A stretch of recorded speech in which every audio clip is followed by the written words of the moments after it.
let's take a close look at short answer listening questions.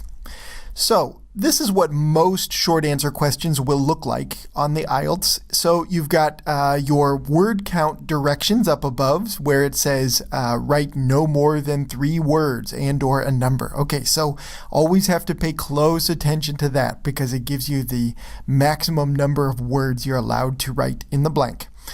Then below that is your prompt, and this is the most important part of your listening of your short answer question, because this is where you figure out what you're supposed to look for or listen for as the speakers are speaking. All right, we're going to take a close look at these in just a moment, but this is just to get you familiar with the look of a short answer question.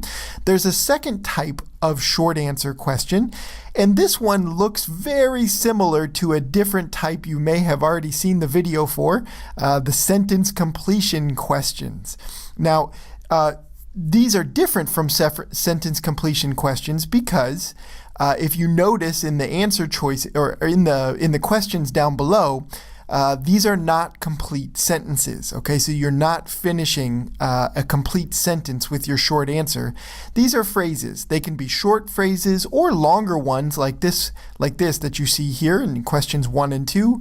But anyway, they are not complete sentences. So really, that's one of the only things that differentiates this type of question from a sentence completion question. Okay, but anyway, this is another type of short answer question you might see where they give you a phrase and you need to fill in a blank in that phrase. Okay, otherwise it's just the same. Notice the word count and all of that. Very similar to the first type of short answer question we just saw. All right, so that's just to get you familiar with the look of these questions. Now let's talk about how to approach these questions. So, as you might guess, what your job is on this question type is to fill in the blank, right? You need to write a short answer to a question based on what the speakers say in the passage. You will be provided a word limit. It's usually 1 to 3 words, okay? And you are sometimes instructed that you can include a number in that, but that's an important piece of these questions is knowing your word limit. You don't want to miss a question because you added too many words. Another important part of these questions is that they need to make sense grammatically if there is especially surrounding information around the blank that you're supposed to fill in, okay? So some words surrounding the blank, like we saw in the second type of short answer question at the beginning. So your answers need to fit. They need to make sense with the surrounding information, and they need to fit grammatically with the surrounding language, if there is any in the prompt. So if we look back to the second question type here, where it says needs to be blank. Okay, our answer will need to make sense grammatically in that particular phrase. Okay, number 2, food and medicine can be found blank. Okay, same thing.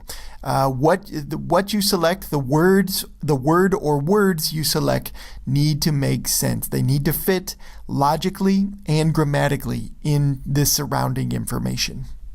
Okay, then back to our approach. The last thing here, when you analyze and predict, okay, so in the time you have before the speakers begin speaking, the 30 seconds, what your job is to try to predict as much as possible about the short answer before you listen. So this is where your job is to listen for or to look for, okay, what part of speech is it likely to be? Am I looking for a noun, verb, adjective, etc.?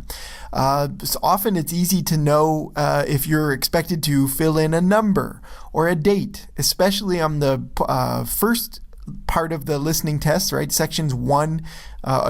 Parts 1 and 2.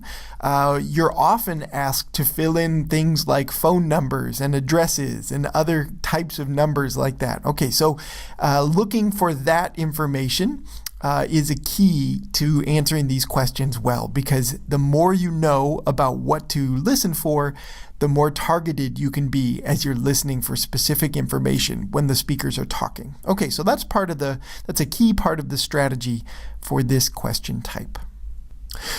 Okay, so let's practice this a little bit. So this is the first set of questions we saw at the beginning of the lesson, and I've highlighted in green and yellow some things that I think would be important to notice in the time before the passage begins as you're trying to make predictions about what to listen for. Okay, so what in green there, what we know is we're supposed to listen for some kinds of snacks, all right? And we have one of the answer choices filled in down below, okay? So we know one of the things is vegetable platter, okay? We're supposed to listen for other types of snacks that will be offered. All right, so we know these are going to be foods. I would probably circle snacks there and maybe even write a note down below by questions 12 and 13. Maybe you write the word snacks down there to help you remember that that's what you're supposed to listen for. Okay, but then let's continue on in the sentence here. There's an interesting part. So what kinds of snacks will be offered at the evening event? All right, now we're imagining that this is before we've listened and we don't know yet what the speakers are going to say. One question I would have is, well, is there an evening event and are there different events that are going to be described, right? Maybe there's an afternoon event in this listening passage too, or a breakfast, or something that's happening in the morning, right? We don't know yet. So that would be an interesting thing to underline, to keep in the back of your mind. Maybe there are going to be different events described by the speakers that we have to keep track of. And so you're supposed to listen for what foods, what snacks are going to be offered only at the evening event. Okay? Again, once we start listening, we will hopefully get this information and it will be clear. And maybe there is only one event that they're going to describe, one evening event. But this is the type of thinking that will help you to predict what information to listen for and to try to avoid getting in the trap of listening for the wrong information or getting tripped up by things that you weren't expecting to be discussed by the speakers. Okay, so I would underline evening event as well as a prediction strategy for this set of questions. Okay, now the second set of example questions we had. Okay, the parts in green there are things that I would really try to notice as clues about what to listen for as the speakers are talking. Okay, so we know, looking at the title, okay, and again, if there's ever a title, make sure to read it because that's important.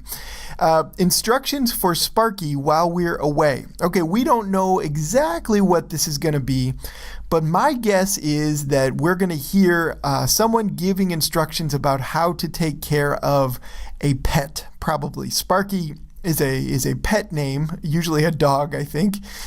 So I would guess that that's what we're about to hear. And as you look through the information provided in questions 1 and 2, it does seem to be related to an animal in some way, probably a pet.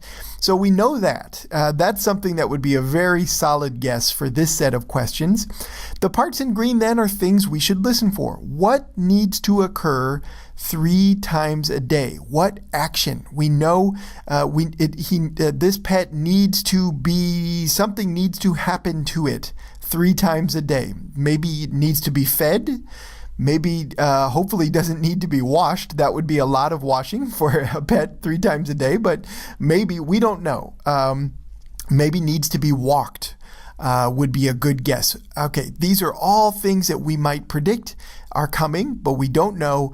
And so at least making a guess about what's there based on the context will give us some good insight about what to listen for as the speakers are talking. Okay, the second one, food and medicine can be found. I'm guessing that this is going to be a location. Where can we find the food and medicine? Okay, so that would make sense logically, and a location would make sense grammatically in this particular phrase that we have here for question 2. So those would be my predictions for this set of questions. And that's giving you an example of a good way to approach making predictions and analyzing these questions before the speakers begin talking. Okay, let's practice this a little bit. So here we have a sample set of short answer questions. Notice in the directions we're only supposed to supply no more than one word and or a number for questions 25 and 26. In the question itself, we're told that we need to answer the question, what can influence whether a behavior is considered normal or abnormal? Okay, so we're supposed to look for, if you look at questions 25 and 26, some factors. What kinds of factors are we supposed to listen for? All right, now factors is a noun. Okay, so possibly we should be listening for some adjectives to go in front of these nouns that they've supplied for us in question 25 and 26. So that is very helpful information as you're trying to predict what to listen for as the speakers are talking. All right, now some keywords there. What can influence? All right, so we're supposed to look for some influencing factors.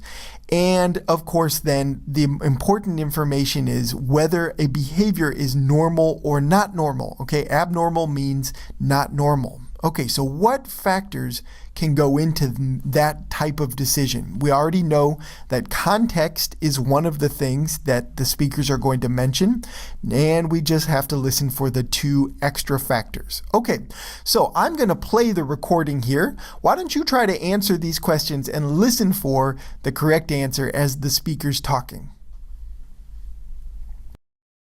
That's a great example, Tricia. It really is a tricky process. The first thing to understand is that certain behaviors can be interpreted as normal or abnormal depending on the context in which they're carried out. And cultural or historical factors can also play an important role in shaping our views of normal and abnormal behavior too. In some societies, for example, it was common for people to mutilate themselves in grief, but now that would be considered self-destructive behavior and grounds for a visit to the psychologist. Okay, so we got the answers in what the professor said there towards the middle in the sentence that reads this. The first thing to understand is that certain behaviors can be interpreted as normal or abnormal depending on the context in which they're carried out. And then the professor adds this additional information. It came quickly, so hopefully you're able to catch both answers, even though he said them very fast and close together. And cultural and historical factors can also play an important role. Okay, so that word factors that was in the question was supplied for you. Okay, so, and it was also not paraphrased. It was used here by the professor. And it came quickly though, so you had to hear both factors in order to write down your answers for questions 25 and 26. Some key information there that came after the professor mentions cultural and historical factors is paraphrased in the question itself. So it says, the professor said, and cultural and historical factors can also play an important role in shaping our views. Okay. This is a good paraphrase there in the question where the question asks you what can influence. Okay, shaping our views and what can influence are paraphrases there. And they're related to the correct answers we got down below, cultural and historical factors. As we predicted, cultural and historical are adjective forms, so these are adjectives that going in front of the word factors that give us the correct answer for 25 and 26. Okay, so that's how to approach short answer questions. Just to review a little bit, remember that you should always read the prompt carefully to determine the information you should listen for. Okay, so look for those key words. Ask yourself questions. What might be tricky about this question that I need to listen closely for? Okay, remember our example of an evening event. We didn't know whether there were possibly other events we should be listening for.